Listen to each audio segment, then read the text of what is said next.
Hai sobat catur semua, selamat bertemu kembali. Di video kali ini saya akan menampilkan permainan menarik antara Lubomir Lubojevic dari Serbia melawan Anthony Mills dari Inggris di Olimpiade Catur di Malta tahun 1980. Anthony Mills yang memegang buah hitam memilih varian naga dari pembukaan Sisilia yang mengarah ke permainan tajam dan penuh komplikasi. Oke, langsung saja kita lihat pertandingannya.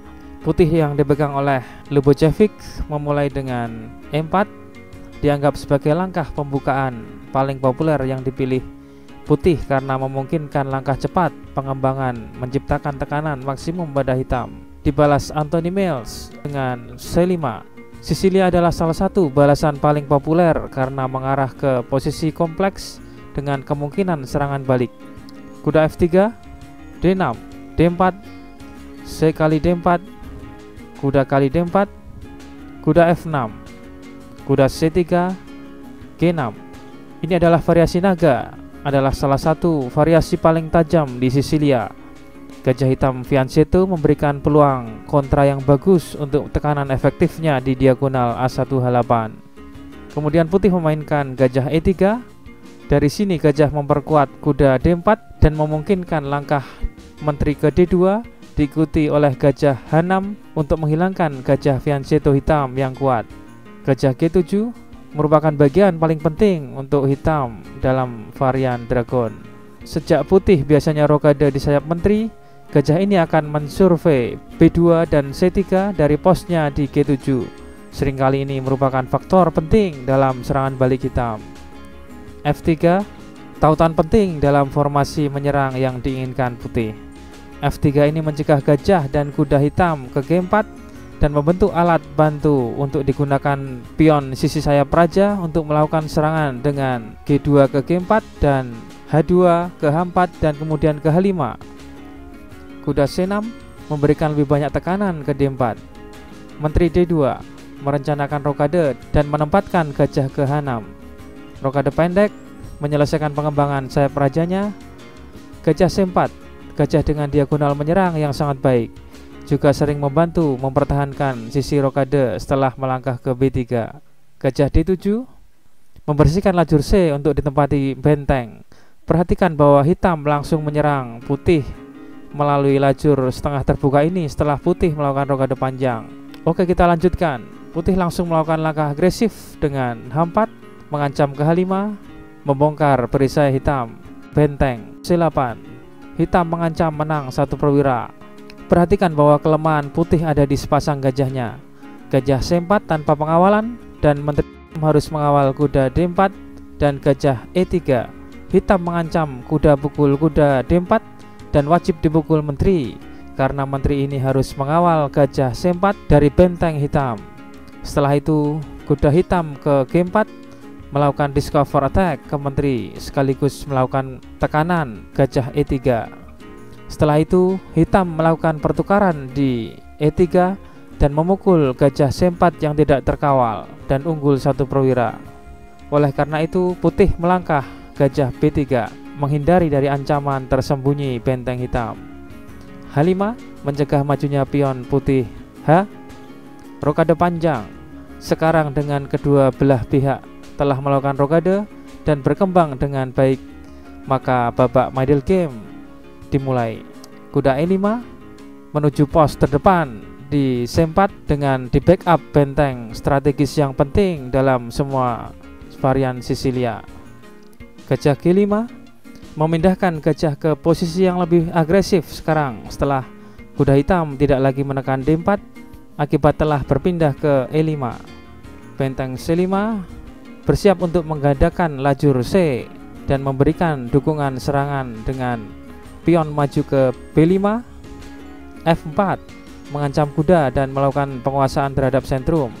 Rencana putih di sayap raja gagal karena langkah hitam H7 ke H5 yang membuat sayap raja menjadi macet. Maka putih berusaha melakukan aksi di pusat dengan ancaman E5, melakukan provokasi terhadap pion D6. Apabila pion hitam ini lenyap, maka menteri dan benteng putih yang menguasai lajur ini mempunyai lebih banyak ruang dan semakin kuat. Kita lanjutkan. Kuda C4 mengancam menteri. Sejak putih melakukan langkah F4, maka timbul kelemahan pada petak G4 yang dapat dimanfaatkan hitam dengan memajukan gajah atau kuda ke G4. Menteri D3, putih lebih suka mempertahankan gajah B3 yang kuat daripada melakukan pertukaran dengan kuda hitam C4. B5, mendukung pos terdepan dan mempertimbangkan A5 ke A4 dengan counterplay yang kuat. E5, kuda G4, pion putih F4 dan H4 telah meninggalkan petak G4 terbuka untuk ditempati hitam. Kuda E4 mencegah kuda hitam ke F2 dan melakukan sentralisasi. Benteng C8, E kali D6, F6 memanfaatkan gajah putih yang terkurung. Benteng H ke E1, E kali D6, kuda kali D6, raja ke H7 melepaskan pakuan diagonal gajah putih dan melakukan pembelaan ke pion G6.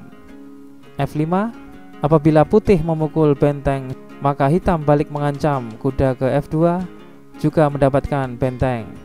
Kuda kali D6, F kali G6 skak. Raja ke H8, satu-satunya langkah. Gajah ke F4 menghindari ancaman pion dan balik mengancam kuda. Kuda E5, langkah bagus dan praktis memaksa pertukaran dengan gajah putih. Gajah pukul kuda, putih terpaksa melakukan pertukaran dan tidak bisa mundur karena posisi yang tajam. F kali E5, sekarang hitam memiliki pion center baru dan lajur terbuka F. Kuda ke F3, E4 membuka diagonal panjang dan melakukan langkah pemaksaan. Menteri kali D6, E kali F3, benteng ke E7, gajah G4. Hitam menggunakan perwira ekstra untuk keuntungan. Menteri E5 dengan ide ancaman mat di G7. Apabila menteri dipukul, maka mat di H7. Sepintas posisi hitam tidak ada pembelaan lagi dan dalam jurang mat. Tapi hitam melakukan langkah yang sangat brilian. Menteri kali D1 skak. Awal dari langkah paksaan untuk beberapa langkah ke depan dan harus dipukul dengan raja. F kali G2 discover skak. Raja ke D2, benteng F ke D8 skak. Jika raja melangkah ke E1 atau E3, maka tentu dijawab hitam dengan promosi pion ke G1 menjadi menteri dan hitam menang. Di langkah aslinya, putih melangkah dengan gajah D5, dibalas hitam benteng kali D5 skak. Sampai di sini putih menyerah. Apabila putih memukul benteng tersebut, maka posisi putih sudah tidak mempunyai ancaman taktis lagi dan hitam dapat melakukan langkah santai dengan promosi pion menjadi menteri dan hitam unggul 2 perwira. Oke sobat catur semua, demikianlah game kali ini antara Lubojevic melawan Miles. Semoga menambah wawasan kita dalam bermain catur, terutama pada pertahanan Sisilia, khususnya varian naga yang terkenal tajam. Semoga apa yang disampaikan bermanfaat. Sekian dan terima kasih.